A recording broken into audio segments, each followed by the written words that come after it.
Hello, friends. Once again, we return to the map of America's hidden corners. We've previously chronicled 75 different creatures, from the famous to the forgotten. One might be forgiven for thinking the well has finally run dry, that there are no more stories to tell, but the truth is, the deeper we dig, the more we find. Welcome to our fourth expedition. This time, we are venturing into the truly hyperlocal, the boogeymen that belong to a single county, the spirits tied to one family, the monsters that haunt a specific lake, and the modern terrors born from the internet. We'll journey from the haunted hollows of Tennessee and sail the cold waters of Lake Champlain. We'll hear the mournful cry of the tally-po in an Appalachian cabin and confront the uncanny horror of the knot deer. We'll even find a monster right here in Massachusetts with a bizarre goose-eating gorebog. This is the next layer, a collection of tales that proves that every town, every road, and every patch of woods in this country has a story to tell. Now, while the generic term Bigfoot is known across the country, many regions have their own distinct local name for the creature.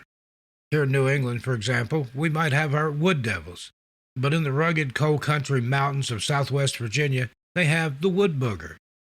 The name itself is a perfect piece of Appalachian folklore, instantly evoking the boogeyman that parents have used for generations to keep children from wandering too far into the woods. The wood booger is, by all accounts, a classic Sasquatch, a massive 7 to 8 foot tall bipedal hominid covered in dark matted hair. And, true to the legend, encounters are almost always accompanied by a powerful, foul stench, often described as a mix of skunk and rotting flesh. Sightings have been a part of the local lore for decades, with hunters and hikers alike reporting fleeting glimpses of a large creature moving with impossible speed, hearing deep guttural howls that don't belong to any known animal, and finding massive unidentifiable footprints pressed into the mud of places like the Jefferson National Forest. But what makes the wood booger truly special, much like the hodag in Wisconsin, is how the local community has transformed it from a frightening figure into a celebrated piece of regional identity. The city of Norton, Virginia, has fully embraced its hairy hominid resident, officially declaring the city a wood booger sanctuary. They've even erected a large statue of the creature and host the annual Wood Booger Festival, a beloved event that draws tourists from all over. The story of the wood booger is a wonderful example of modern folklore in action. It's a creature that has successfully stepped out of the dark, ominous woods and into the daylight of a town festival, its own festival. It proves that a local monster can be more than just a scary story. It can be a source of fun, a boost for the local economy, and a proud mascot of the wild, untamed spirit of the Appalachian Mountains. Now, we've already discussed the bizarre dragon-like snallygaster that once terrorized the skies of Frederick County, Maryland, but that story is only half of a fantastic local legend. According to the same body of folklore, the snallygaster had a mortal enemy, an earthbound champion that fought against it, the Dwayyo. While the snallygaster was a winged aerial terror, the Dwayyo is Maryland's answer to the werewolf. It's described as a large bipedal canine-like beast standing over 7 feet tall and covered in shaggy fur. With a powerful wolf's head, sharp fangs, and a bushy tail, it's the quintessential dogman or beast-man of American lore. The legend of the Dwayyo gained its own traction in the mid-20th century, decades after the Great Snallygaster Panic of 1909. In the 1960s, reports of a werewolf began to surface in the same region, with locals claiming to have seen a hulking, hairy creature lurking on remote roads. But the most fascinating part of this tale is its connection to the snallygaster. Folklorists in the region recorded stories that these two monsters were locked in an ancient, supernatural turf war. The Dwayyo, as a creature of the earth, was a natural enemy of the winged snallygaster. Their epic nocturnal battles were said to light up the sky and shake the hills of the Middletown Valley. When the snallygaster returned to prey on the populace, it was the Dwayyo that rose to drive it away. Like its rival, the Dwayyo's origins are likely rooted in the superstitions of early German immigrants. Some have suggested its name is a corruption of the German Der Ewige, or the Eternal Hunter. The dual legend of the Dwayyo and the snallygaster stands as one of America's most complete and fascinating regional mythologies. It's a tale of balance, a story so terrifying that the only way to cope with it was to invent another equally powerful monster to serve as its heroic adversary. Now, here in New England, our woods feel old and full of their own deep history, but clear on the other side of the continent, in the sun-baked, chaparral-covered hills of Southern California, a different kind of legend haunts a lonely stretch of road. This is the story of the Proctor Valley Monster. Proctor Valley, a remote and eerie canyon road connecting Chula Vista and Jamul near San Diego, has been a local lover's lane and a hotbed for spooky stories for generations. But in the 1960s and 70s, those stories took a dark, tangible turn. The legend is not just of a fleeting glimpse, but of a powerful and destructive beast. The creature is described as a massive, hairy, Bigfoot-like hominid, but with a reputation for extreme violence. Its fame comes from a series of gruesome livestock mutilations that plagued local ranches during that time. Farmers reported finding their cattle and horses torn apart with savage force, sparking fears that a powerful, unknown predator was loose in the valley. But what truly sets the Proctor Valley Monster apart from its Sasquatch cousins, however, is the evidence it supposedly left behind. Instead of the familiar five-toed human-like footprint, the creature was said to leave large, strange tracks with only 3 toes. This bizarre detail, more akin to the folk monster of Arkansas than a standard Bigfoot, baffled researchers and added a unique layer to the mystery. Skeptics, of course, have more grounded explanations. The arid, rugged landscape is prime territory for mountain lions, or cougars, which are more than capable of killing large livestock and are known to be elusive. The mutilations could be the work of natural predators and scavengers whose feeding habits can often leave a carcass looking unnervingly clean. The 3-toed tracks are often dismissed as a hoax, or perhaps the distorted print of a more common animal in the soft dust. Today, the Proctor Valley Monster remains a quintessential Southern California urban legend. It's a perfect boogeyman for a creepy, isolated road, a story that blends the classic Bigfoot narrative with the cattle mutilation phenomenon that was also gaining notoriety at the time. Now, while the term Bigfoot conjures images of the giant brown-furred ape of the Pacific Northwest, the deep, humid forests of the American South have their own distinct variations of the legend. In the swamplands of southwestern Mississippi, near the Louisiana border, lurks a creature known as the Chautauqua Monster, or more evocatively, the white beast of Bog Cheeto. This cryptid is a regional Sasquatch, but with a ghostly and unsettling distinction. It's almost universally described as a massive bipedal hominid, covered not in dark fur, but in shaggy, matted white or pale gray fur. This spectral appearance, combined with reports of glowing red eyes, gives the creature a particularly frightening, almost supernatural quality as it moves through the dark river bottomlands. The center of the legend is the small, unincorporated community of Chautauqua and the dense, swampy wilderness of the Bog Cheeto River Basin. For decades, hunters and fishermen have shared stories of encounters with the beast. The tales, they're classic. A hulking white figure seen crossing a remote road late at night, illuminated for a terrifying instant by headlights, deep guttural howls echoing from the swamp that belonged to no known animal, and the discovery of massive, unidentifiable footprints left in the soft mud of the riverbank. Like many of its kind, the Chautauqua Monster is also associated with a powerful, foul stench that hangs in the air long after a sighting. Skeptics point to the most likely candidate for misidentification, a large black bear, which is native to the area. An albino or leucistic bear, or even a normal bear covered in pale mud, could easily be mistaken for a white, hairy monster in a moment of panic. The story of the Chautauqua Monster is a perfect example of a hyper-local legend. It's a boogeyman born from a specific, mysterious landscape, a spectral, white-furred giant that embodies the wild, untamed spirit of the Bog Cheeto. In the vast, densely forested peninsula that lies between Kentucky Lake and Lake Barkley, an area known colloquially as the Land Between the Lakes, or the LBL, stalks one of America's most terrifying dogman legends. Now, this is not a reclusive ape-like Sasquatch.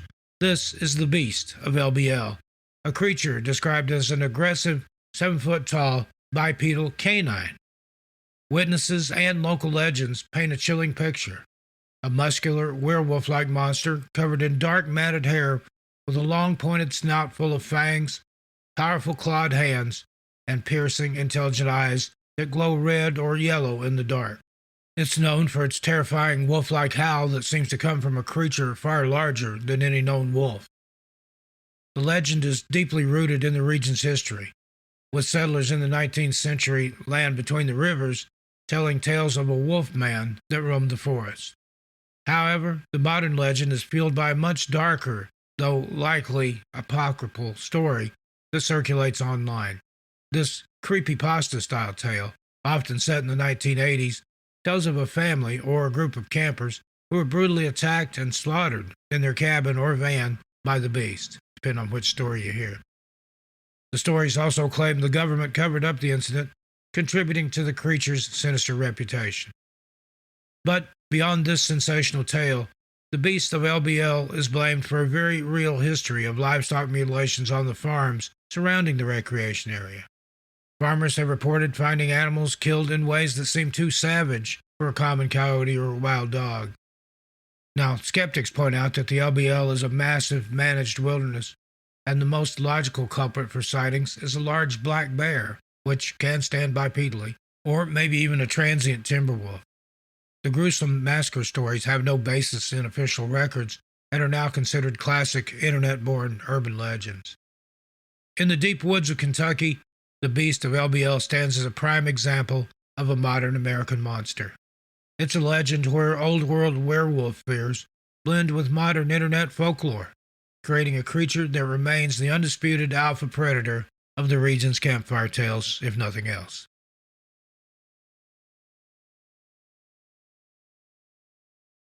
Now, just on the other side of the Green Mountains, in the vast deep waters of Lake Champlain, lives Champ, America's answer to the Loch Ness Monster. Champ is a classic lake serpent, a cryptid whose legend is woven into the very fabric of New York and Vermont. For centuries, witnesses have described a massive creature anywhere from 20 to 50 feet long, with a dark, serpentine body that rises in humps above the water. Its most distinctive feature, though, is its long, graceful neck, which it holds aloft, topped by a small, horse-like head. The legend itself is ancient. The native Abenaki and Iroquois people who lived on the lake's shores spoke of a horned serpent or other large water beast long before Europeans arrived.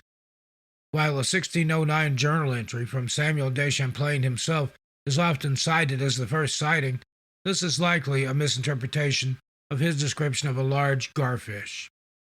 The modern legend truly began in the 19th century with a rash of sightings by steamship crews and shoreside communities. But what really elevated Champ from local folklore to international superstar cryptid was a single controversial photograph. In 1977, a woman named Sandy Mancy, vacationing with her family near St. Albans, Vermont, snapped a picture of what appears to be a large, long-necked creature rising from the water. The Mancy photo has been debated for decades. Skeptics claim it's nothing more than a floating log, a diving bird, or a swimming otter, but believers maintain it's the most compelling photographic evidence of a lake monster ever taken. The most plausible scientific explanation for Champ sightings is the misidentification of the lake's largest resident, the lake sturgeon. These prehistoric-looking armor-plated fish can grow to be over 12 feet long, weigh hundreds of pounds, and live for over a century. A large sturgeon, surfacing in an unusual way, could easily be mistaken for a humped monster. But whatever its true identity, sturgeon, log, or surviving plesiosaur, Champ is a beloved and protected regional icon. Both Vermont and New York have passed resolutions protecting the creature, making it, by law, one of the safest monsters in the world. Now, let's journey west to the vast open spaces of Montana, home to Flathead Lake. Now, this is not just any body of water, it's the largest natural freshwater lake west of the Mississippi, a massive, deep, and chillingly cold inland sea. And, like many such lakes, it has a monster. The Flathead Lake Monster is a classic American lake serpent. For generations, people have reported seeing a colossal eel-like creature gliding through the lake's pristine, glacier-fed waters. Descriptions? They're remarkably consistent. A beast between 20 and 40 feet long, with a dark, undulating body, a head like a snake or a sturgeon, and eyes that glow in the dark. The legend is older than the state itself. The Kootenai and Salish peoples, who lived on the lake shores for centuries, have traditions of what they called a water bison and other large horned beasts inhabiting the lake, instilling a deep respect for its waters.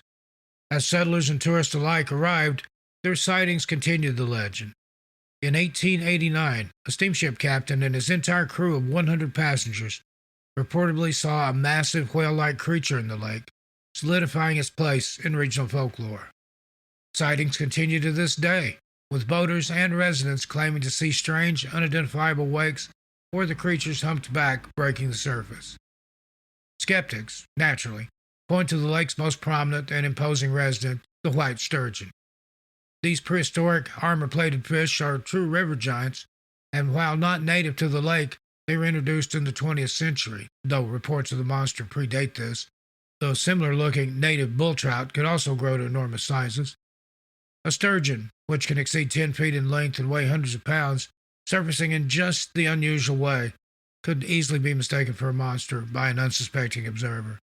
Other theories include misidentified groups of otters or beavers, or even unusual wave patterns caused by the lake's unique wind currents. Despite these rational explanations, the Flathead Lake Monster remains a beloved local icon, a symbol of the wild, untamed mystery that still lies beneath the surface of Montana's Big Sky country. Now, in the Great Lakes, which are vast inland seas with more than enough room to hide a mystery, in the shallowest but often stormiest of them, Lake Erie, swims a creature known affectionately as Bessie, or the South Bay Bessie. Bessie is Ohio's most famous aquatic cryptid, a classic lake monster with a history as long and deep as any in America. The description has remained remarkably consistent for over 200 years. Witnesses describe a massive serpentine creature, anywhere from 20 to 40 feet long, with dark gray, black, or greenish skin. Its most common features are a series of humps that break the surface and a head shaped like a dog or a small horse, held aloft on a long, slender neck. Now, this legend is not a modern invention. The first widely cited report dates back to 1793, when the captain of the sloop Felicity recorded seeing a huge serpent in the lake. Throughout the 19th and 20th centuries, sightings by sailors, fishermen, and beachgoers continued, often peaking in flaps or waves of encounters. The 1980s and 1990s were a particularly active period, with numerous reports coming from the Ohio coastline near Port Clinton, Sandusky, and the shores of Crystal Beach, Ontario. So, what is lurking in Lake Erie? The most compelling and widely accepted explanation points to a true monster of the deep. Once again, the lake sturgeon. These prehistoric armor-plated fish, as I've talked about, are the giants of the Great Lakes. As I've said before, they can grow to be over 10 feet long, weigh hundreds of pounds, and live for well over a century. They're dark-colored and have rows of bony plates called scutes running down their back, which could easily be mistaken for the humps of a serpent when the fish surfaces. A truly massive sturgeon, an animal that looks more like a dinosaur than a fish, would certainly be a shocking and unforgettable sight. So, whether Bessie is a surviving prehistoric reptile, a misidentified sturgeon, or simply the folkloric shadow of a lake known for its power and mystery, she's become a beloved part of the region's identity, a watery legend for the Rust Belt. Now, in the northeast corner of Oregon, surrounded by the stunning Wallowa Mountains, lies Wallowa Lake, a deep, cold, ribbon lake carved by glaciers. For centuries, this beautiful body of water has been the domain of a monster.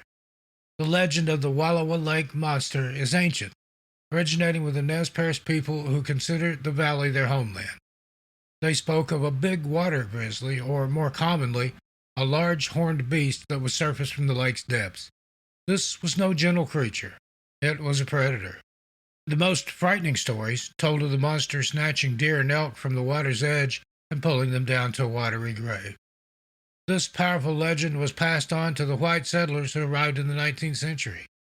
They, too, began to report sightings of a massive, unidentifiable creature, often describing it as a long, humped beast with a stag-like or horned head. These accounts, combined with the lake's profound depth, nearly 300 feet, gave the story a chilling plausibility. Like many such tales, the legend of the Wallowa Lake monster serves as a powerful cautionary tale. The lake is a moraine-dammed body of water, meaning it's incredibly deep and its banks drop off precipitously. The water is also dangerously cold even in the summertime. The story of a monster that pulls things under was a vital way to instill a healthy and necessary fear of the water, especially in children. Skeptics offer a compelling explanation for the horned sightings. The Wallowa Lake area is teeming with large elk and deer. A swimming elk with its body submerged and only its large antlered head visible above the water would be a strange and unsettling sight indeed, perfectly matching the description of a horned beast in the water. Other sightings are likely misidentifications of large native bull trout or introduced mackinaw, which can grow to impressive sizes in the lake's deep, cold water. Whether a folk memory or a misidentified elk, the Wallowa Lake monster remains a powerful spirit of that wild and beautiful corner of Oregon. Now, if we travel down to the humid moist bayous of Louisiana, we find a more mystical kind of folklore, and one of its most tragic figures, the Letiche. The Letiche, or La Letiche in Cajun French, is not a simple beast or a monster to be hunted, but is a creature of profound sorrow and supernatural danger, born from the region's unique blend of Catholic and folk traditions. According to the legend, the Letiche is the restless, wandering soul of an unbaptized infant. Trapped between worlds, unable to find peace or enter heaven, the spirit is forced to haunt the swamps and bayous. What makes the Letiche so terrifying is the form it takes. It's said to have reincarnated into the body of a small alligator, a common, everyday sight in the bayou, but with one grotesque and heartbreaking difference. It has the pale, unmistakable face of a human child. Its behavior is its most insidious trap. The Letiche is known for the sound it makes, the mournful, wailing cry of a baby, echoing from deep within the treacherous, uncharted swamp. This sound is a powerful lure, designed to prey on the compassion of anyone who hears it. A boater or hunter, hearing what they believe is an abandoned child, is drawn off the safe path, deep into the cypress knees and quicksand, never to be seen again. At its heart, the legend of the Letiche is a powerful, multi-layered cautionary tale. For the devoutly Catholic Cajun community, it was a more terrifying reinforcement of the absolute necessity of baptizing a child. But on a more practical level, it was a boogeyman of the highest order, a story created to warn everyone, especially children, of the very real dangers of the swamp. It taught that the bayou is a place that can trick your senses, and that following a sound you can't identify will lead you to your doom. Next, we'll travel south to Tennessee, where we'll find the story of America's most famous and terrifying haunting, a case so violent and physical that it crosses a line from being a simple poltergeist into something else entirely. This is the legend of the Bell Witch. Now, while not a cryptid in and of itself, there were cryptids seen and experienced as part of the haunting. Now, the ordeal began in 1817 at the farm of John Bell in Adams, Tennessee, a place I've had the pleasure to visit. What started as subtle knocking and scratching sounds on the outside of the family's cabin soon moved inside. The entity began gnawing on bedposts, pulling covers off the sleeping children, and pinching and slapping them in the dark. This was not a passive haunting. It was a physical assault. The entity's primary targets were John Bell himself, whom it referred to as Old Jack, and his young daughter, Betsy. Now, Betsy was subjected to relentless, brutal torment. Her hair was pulled, her face slapped, and she was pinched and bruised by an invisible force. What truly elevated this case into the annals of horror was that the entity found its voice. It started as a faint whisper, but soon grew into a loud, clear, disembodied voice that would curse, sing, quote scripture, and hold complex, intelligent conversations with the family and the hundreds of visitors who came to witness the phenomenon. The witch proclaimed its singular goal to kill John Bell. For years, it tormented him, and his health began to fail indeed. In December 1820, after a violent fit, John Bell died. The family found a strange vial in the cupboard, and the witch's voice proudly proclaimed it had given old Jack a big dose of that. The vial's contents were tested on the family cat, which died almost instantly. The entity had committed murder. The legend became so famous that it was even said a young General Andrew Jackson, after hearing of it, brought a wagon of men to investigate, only to be turned back by an unseen force that stopped his wagon cold. Now, the Bell Witch is not a cryptid you can hunt, although there have been poltergeist cryptid hybrid sightings on the farm. It's an invisible monster with a voice, a physical presence, and the malevolent intelligence to carry out a murder, making it one of the most terrifying and well-documented supernatural cases in American history. Now, our New England folklore often revolves around somber or spectral ghosts or the dark puritanical fears of the devil in the woods, but if you travel down the coast of the Sea Islands and Low Country of South Carolina, you'll find a different, more visceral kind of terror that comes from the rich Gullah Geechee culture. This is the legend of the Boo Hag. Now, the Boo Hag is not a simple spirit. She's a terrifying, skinless witch, a boogeyman of the highest order. By day, she appears to be a normal person, maybe one of your neighbors, but by night, she reveals her true form. In the privacy of her home, she carefully and gruesomely removes her own skin, folds it up, and hides it, often in a closet or high-raftered corner. Now reduced to a raw, red muscle and sinew form, she is a horrifying sight, small and nimble. She flies out into the night, small enough to slip through any keyhole or even a crack in the wall, in search of a victim. The Boo Hag is what's termed a psychic vampire. She hunts not for blood, but for breath or energy. She finds a sleeping person, sits on their chest, and rides them, stealing their life force and leaving them exhausted or, in some tales, dead by morning. This legend is one of the world's most vivid folkloric explanations of the terrifying experience of sleep paralysis, where a person wakes but is unable to move, often feeling a heavy pressure on their chest and sensing a malevolent presence. But the Boo Hag has weaknesses. She is neurotically obsessive, and placing a broom by your door is said to be a defense. The hag, upon seeing it, will be magically compelled to stop and count every single bristle, a task that will keep her occupied until the sun comes up. Her greatest vulnerability, though? Her discarded skin. If you find her skin while she's out, the legend says you must heavily salt and pepper the inside of it. When the hag returns at dawn, exhausted, she'll be unable to put her skin back on. The salt and pepper will cause her excruciating pain, and she'll be forced to face the sunrise in her raw form, which destroys her instantly. Now, in the hot, dry, chaparral-covered hills of California, the legends are forged by a different, more violent element: fire. In the Ojai Valley, a remote, winding road is said to be the hunting ground of one of the state's most tragic and yet terrifying urban legends, the Charman. Now, the origin of the Charman is a story of horrific tragedy, often tied to the devastating Ojai Valley wildfire of 1948. The most popular version tells of a father and son who were trapped in their home by the inferno. The father, in a desperate attempt to save his child, was horribly burned all over his body. When he emerged from the flames, he was a grotesque, charred figure, and his son was deceased. Driven insane by the grief and his agony, he retreated into the woods. According to the legend, his spirit, or perhaps the man himself, never left. He now haunts Creek Road, or sometimes Camp Comfort Road, the isolated tree-canopied road where his tragedy occurred. Encounters with the Charman are a staple of local teenage lore. He's a classic lover's lane boogeyman. Couples parked on the dark road report hearing strange scratching sounds or the sharp tap-tap-tap of a rock on their car.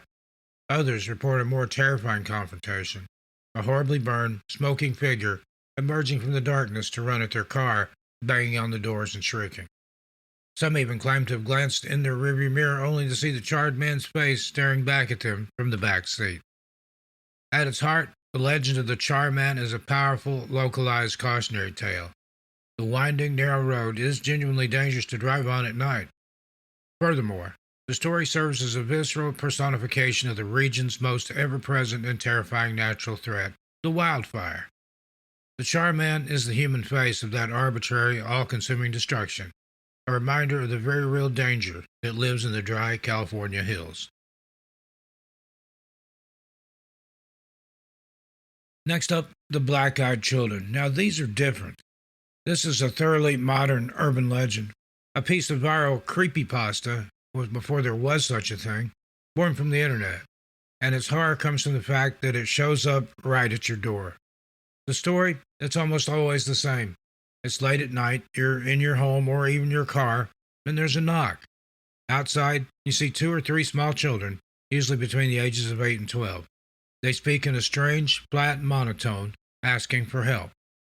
We need to use your phone. Or, perhaps, can you give us a ride? Our parents will be here soon. But as you look at them, you're filled not with compassion, but with a profound, unexplainable, and primal terror. Then you see their eyes. They're completely black, with no sclera, no iris, no pupil, just two solid, shark-like orbs. The legend's core conflict is the struggle between the social impulse to help a child in need and the instinctual revulsion to let them in. This has strong echoes of classic vampire lore. The monster needs your permission to cross your threshold. The children become more insistent. Their voice is more demanding. But the moment the victim refuses and drives away or slams the door, the children vanish instantly. Now, unlike the ancient tales of the Wendigo or even the Jersey Devil, the legend of the black-eyed children can be traced to a specific origin. It was born in 1996 when journalist Brian Bethel shared his own alleged terrifying encounter with two such boys in a parking lot on an online message board. The story was so specific and chilling that it went viral, and soon others began sharing their nearly identical experiences, myself included. The black-eyed children are a perfect monster for our age. They represent the perversion of innocence, the fear of the Uncanny Valley, and a modern stranger danger parable, a chilling reminder that even in the 21st century, the most terrifying monsters don't just wait in the woods, they can walk right up to your door and ask to be let in. Now, of all the tales told in the deep dark woods, few are as simple or as terrifying as the legend of the Taily-Po. This is a quintessential Appalachian boogeyman story, a tale designed to be told late at night, just before the fire burns low. It begins, as all good tales do, with a lone frontiersman living in a rickety one-room cabin deep in the woods. One night, a fierce storm is raging, and the man is running low on food. He hears a scratching at his door and sees a strange cat-like or dog-like creature with glowing eyes trying to get in. Both angry and hungry, the man grabs his axe, swings at the beast, and manages to chop off its long bushy tail. The creature screeches and vanishes into the darkness. Left with the tail, and having nothing else to eat, the man roasts it over his fire and eats it for supper. Later that night, as the wind howls, the man tries to sleep. But over the storm, he hears a new sound, a faint scratch, scratch, scratch on the outside of his cabin wall. Then a mournful, whining voice cries out, just loud enough to be heard. Taily-Po, Taily-Po, all I want is my Taily-Po. The man, understandably terrified, huddles under his blankets. The scratching moves to the door. The voice is louder. Taily-Po, Taily-Po, give me back my Taily-Po. The man's hunting dogs, if he has them, depending on the story, are killed by the creature. The scratching moves inside the cabin and across the floor. The man is paralyzed with fear as the glowing eyes of the beast rise up at the foot of his bed. The creature pulls the blankets off of him, and its voice is now a terrible shriek right in his ear. Taily-Po, Taily-Po, you got my Taily-Po. The man screams back, I ain't got your Taily-Po. And the creature's final, terrible reply is, yes, you do. And it proceeds to tear the man to pieces to get its tail back. It's a classic jump scare tale, but it's also a powerful, simple story about consequences. It's a chilling reminder from the old woods that you can't escape what you've done, and what you consume will come back for you.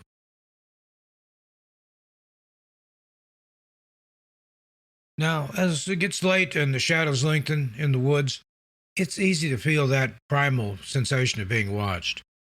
The old-time lumberjacks, who knew these forests well, had a name for that feeling. They called it the hide behind. This creature is one of the most terrifying and ingenious of all the fearsome critters of lumberjack lore. Unlike the whimsical hodag or the pathetic squawk, the hide behind is a monster of pure abstract terror. Its horror comes not from what you see, but from the fact that you can't see it. According to the lumberjack tall tales, the hide behind is a tall, slender creature that can suck in its stomach to be impossibly thin, allowing it to conceal itself behind the trunk of any tree. But its true power is its incredible speed and its uncanny ability to always remain in your blind spot. The moment you turn your head to catch a glimpse, it's already zipped behind you. The hide behind is the folkloric personification of paranoia. It's the snap of a twig just behind your heel, the flicker of movement at the very edge of your vision, and the cold, spine-chilling certainty that you are being followed. The legend wasn't just for scaring novices around the campfire, but it served a vital, practical purpose. In the 19th and early 20th centuries, logging was an incredibly dangerous and isolating job. Loggers did get lost. They did get attacked by cougars or bears or other wild animals, and they did vanish without a trace. The hide behind was the boogeyman created to explain these all-too-real disappearances. It was the ultimate cautionary tale for staying with your group. The creature, so the story goes, only preys on those who wander off alone. It would stalk its solitary victim sometimes for miles, enjoying their growing terror before snatching them away, leaving no trace. It was a powerful, terrifying incentive to never, ever go into the deep woods by yourself. Now, if you've ever been out in the woods, it's easy to imagine the old-time lumberjacks who once worked in those very woods. This was a profession that created its own unique and wonderfully specific folklore, a tradition shared with their brethren in the great forests of Minnesota and Wisconsin. It was there that the loggers, facing the minor frustrations of camp life, invented a specialist, the axe-handle hound. This creature was one of the most charming of all the fearsome critters. It was not a beast of terror, but of humorous convenience. The axe-handle hound was described as a small, dog-like creature, with a gaunt body perfectly shaped like an axe handle. Its head, fittingly, was like a small hatchet or axe blade, and it was said to have a perpetually melancholy expression. Its diet was the source of its entire legend. It ate only the handles of axes. The story was a classic bunkhouse tale, a punchline to a common problem. A logger, after a long day's work, might leave his axe leaning against a stump. He'd return in the morning to find the heavy, expensive iron head lying on the forest floor, the wooden handle having vanished, seemingly devoured. The real culprit was almost certainly a porcupine, an animal famously driven to gnaw on anything saturated with human sweat and salt, like an axe handle. But a porcupine ate my axe handle is a mundane and frustrating report.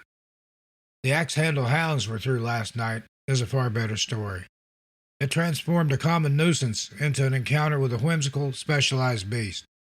Loggers would spin yarns about the hounds, claiming they were so picky they'd only eat the handles of specific brand, or that they traveled in silent packs, sniffing out the seasoned hickory and ash. The axe-handle hound is a perfect example of occupational folklore, a creature invented not to explain a terrifying natural phenomenon, but to give a humorous, imaginative face to a simple, everyday annoyance. Now, in the scorched, arid deserts of the American Southwest, there's a legend born from that landscape that's just kind of different. Now, it's not of a dark, spectral being, but of tough, sun-baked creatures as strange as the environment itself. This is the home of the cactus cat. A classic, fearsome critter from cowboy tall tales, the cactus cat was said to be a formidable feline perfectly adapted to its prickly home. It was described as a bobcat-like creature, but with a hide covered in thorny, branching fur that looked like a cholla cactus. Its tail was not bushy, but segmented and covered in sharp, yucca-like spines. But the creature's most famous and unusual trait, its love of getting drunk. According to the legend, the cactus cat's primary source of hydration was a giant saguaro cactus. At night, it would use its sharp, scythe-like claws to slash open the base of these massive plants. It would then return to the same cactus night after night, allowing the juice inside to ferment in the hot desert sun. Once the liquid had turned into a potent alcoholic pulp, the cat would gorge itself, becoming wildly intoxicated. Cowboys, sitting around their campfires, would tell stories of hearing the cat's drunken, yowling songs echoing through the canyons late at night. They'd claim to find the evidence in the morning, a slashed-up cigarro surrounded by a dizzying, chaotic maze of cat tracks. Like all fearsome critters, the cactus cat was a humorous invention, a tall tale spun to explain a strange, real-world phenomenon. Animals in the desert do frequently attack cigarros to get at the water inside. The yowling songs were likely just the normal eerie cries of a bobcat or mountain lion echoing in the stillness of the desert night. By combining these real observations, the cowboys of old created a brilliant and hilarious story of a thorny, drunken feline, perfectly personifying the weird and wild spirit of the American Southwest. Now, here where I live in New England, seeing a white-tailed deer is a normal, almost comforting part of the landscape. They are a familiar, graceful presence in our woods. But a somewhat new, modern legend, born from the internet and spreading rapidly, has taken this familiar animal and twisted it into a source of profound, primal terror. This is the story of the knot deer. The knot deer is not a monster in the traditional sense. It's a creature from the Uncanny Valley. The horror of the knot deer comes from its wrongness. An encounter begins with a witness spotting what they believe is a common deer. But as they look closer, a cold, sickening realization dawns on them. Something is fundamentally off. The descriptions of this wrongness are varied, but they all share a theme of biological impossibility. The creature's legs might bend backwards like a bird's, or it might have too many or too few joints, allowing it to move in a jerky, unnatural, almost glitchy way. Its head may be too large for its body, or its proportions completely distorted. Most terrifyingly, its eyes are often described as being forward-facing, like a predator's, rather than on the sides of its head, like a prey animal. This implies a malevolent intelligence. Witnesses report that the creature, upon being seen, doesn't bolt in fear. It simply stops, stares back, and projects a feeling of intense, knowing menace before walking away in a manner that is physically impossible. This is a modern legend, a piece of creepypasta, if you will, that has taken on a life of its own, particularly in the Appalachian region. It taps into a very current anxiety, the fear that the world that we know is just a simulation, a poor imitation of reality. Skeptics offer a compelling and equally sad explanation: CWD, or chronic wasting disease.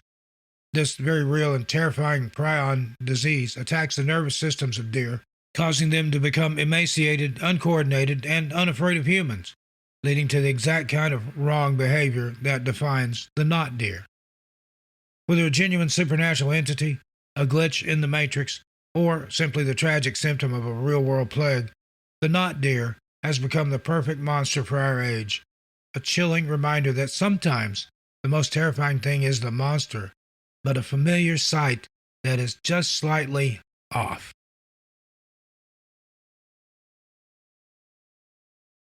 Now, the spiders that you see most of the times are just your harmless orb weavers. But in the deep, cave-riddled, and densely wooded Ozark Mountains of Arkansas, there's a local legend that speaks of something far more terrifying. This is the stuff of pure arachnophobia, the spook spiders. Now, these ain't your average tarantulas. These spook spiders are described in folklore as being monstrously large. Reports claim they're as big as a man's wash basin. They're said to be unnaturally hairy, dark, and possess a primal, malevolent intelligence. But their size is only part of the terror. The true horror of the legend lies in their webs. According to the old Ozark tales, these giant arachnids spin webs not of delicate silvery thread, but of thick, ropey, and incredibly strong strands, almost like fishing nets. These webs are not stretched between small branches to catch insects. They're said to be strung across entire game trails or at the mouths of dark caves. They're powerful enough, the story goes, to trap rabbits, raccoons, and even small dogs. The most terrifying versions of the tale warn that an unlucky hiker wandering off the path could become hopelessly entangled, an easy meal for the giant creature lurking in the shadows. Now, this is a classic piece of regional folklore, a boogeyman of the deep woods. Skeptics offer a very compelling, rational explanation, of course.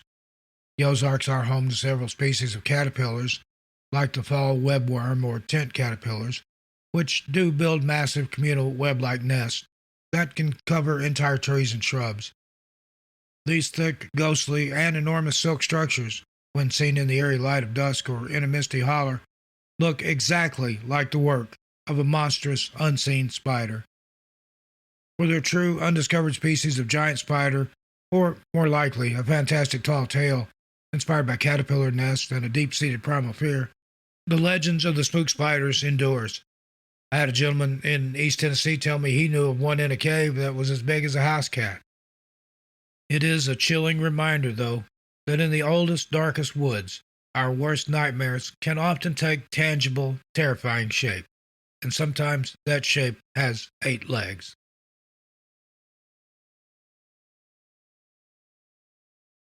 Now let's travel south to the hot, arid borderlands of Texas and Mexico, where the supernatural takes on a different, more terrifying form. This is the home of the lechuza. Now, the lechuza is not a simple, undiscovered animal. It's a creature of pure, malevolent magic.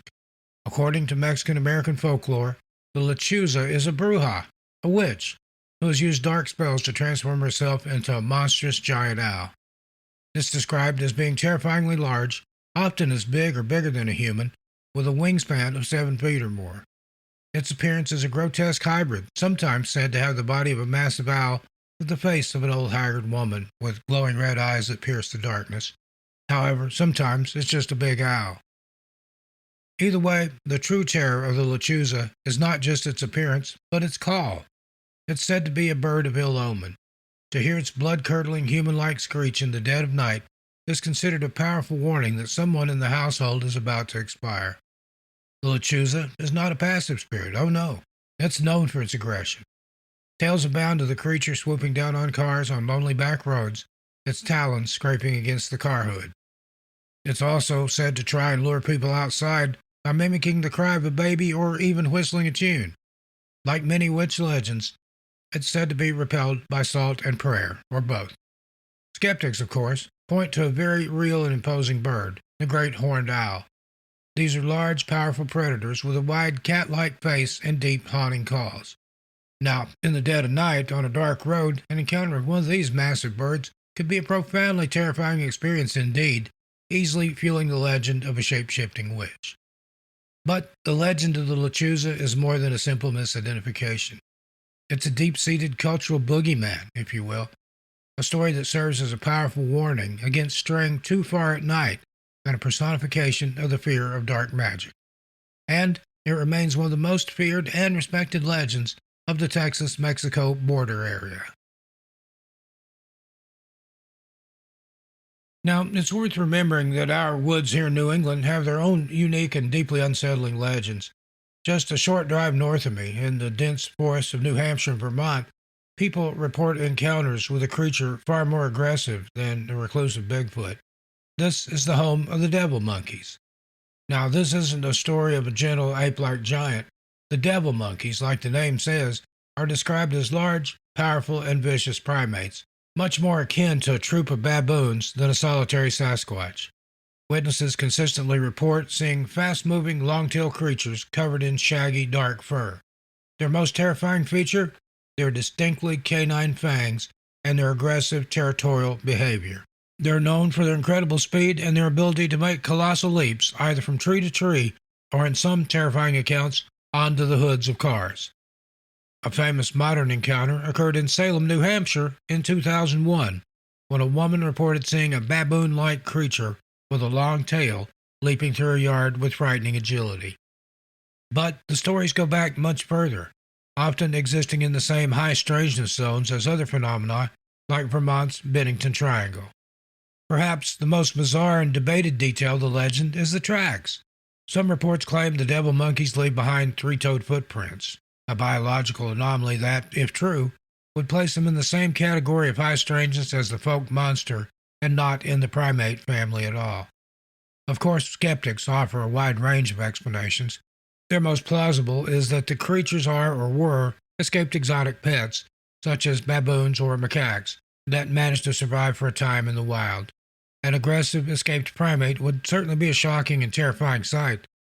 Others suggest misidentification of a fisher or a large bobcat in poor lighting.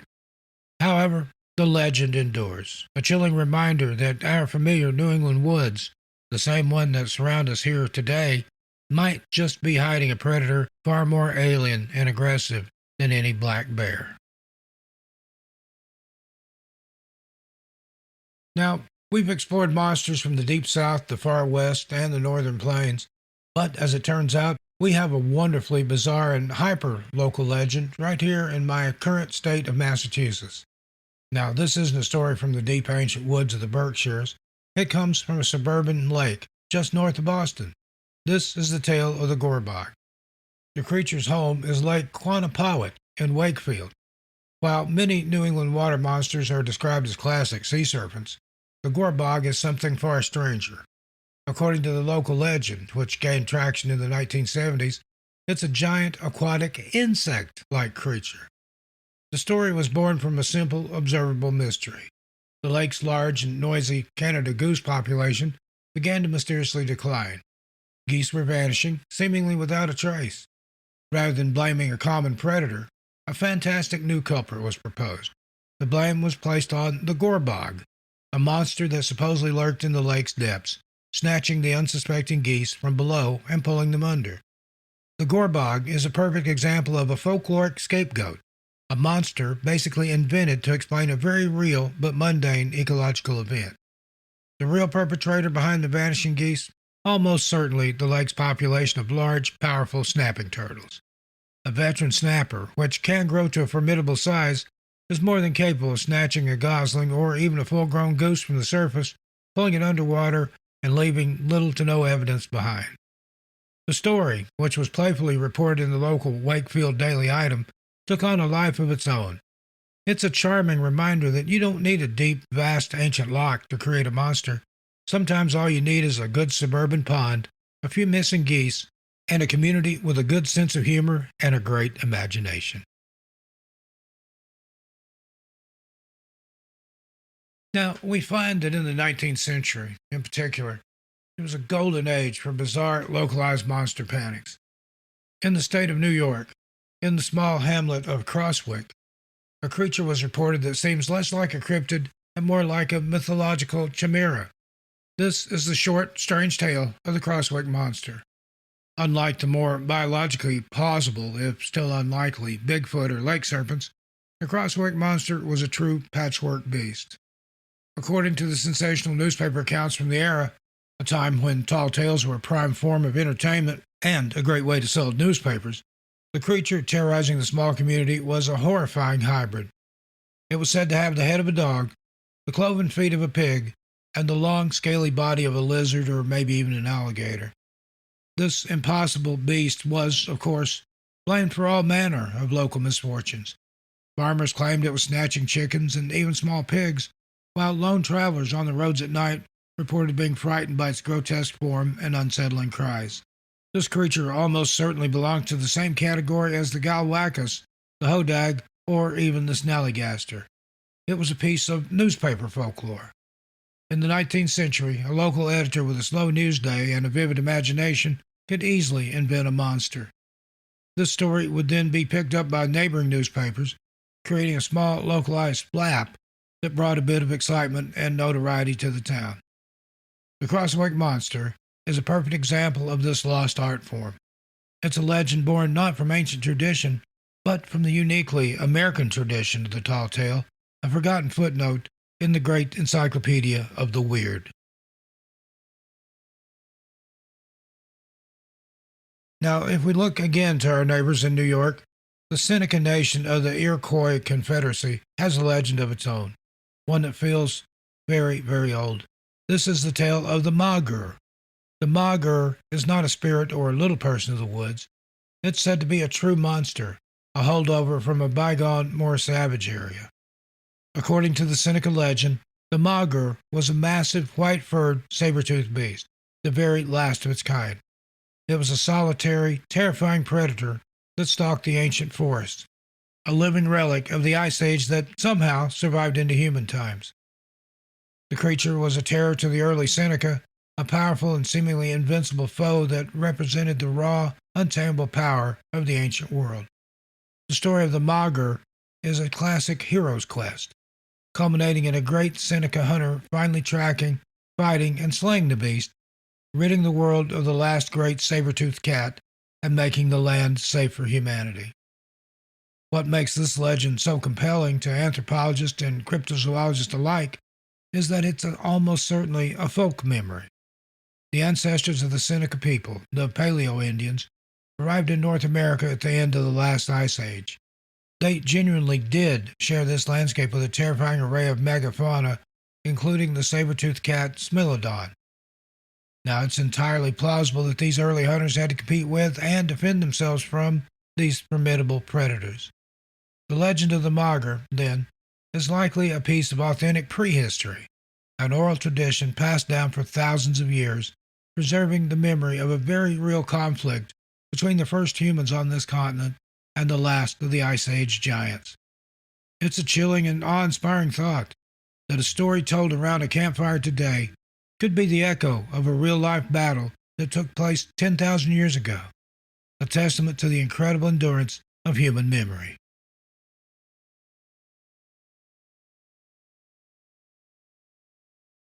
Well, friends, there you go. That's 100 monsters so far. 100 tales from the vast, weird wilderness of American folklore. Our journey, for now, is complete. Till the next episode. We've traveled from the Atlantic to the Pacific, from the oldest indigenous legends to the newest viral creepypastas. We've seen how a real Ice Age predator can be immortalized as a Mog-ur, and how a simple, sad story of an unbaptized child can become the man-faced alligator known as the Latish. We've seen how a real-world predator, the mountain lion, has been transformed into demonic lechuza, and how the very real terror of sleep paralysis gave us the skin-stealing Boo Hag. What this journey so far of 100 creatures has shown us is that monsters are more than just stories. They are our maps. They're cautionary tales that keep us safe from dark roads and cold water. They are the personification of our fears, our anxieties, and, yes, our grief. And sometimes, they're humorous inventions that help us laugh in the face of a dangerous world. So, this is a perfect time to reflect. These 100 monsters so far are just the ones we've managed to catalog. How many more are there out there? How many are waiting in your own hometown? Go and find them. I'm Steve Stockton. Thanks for listening. Tell your animals I said hi.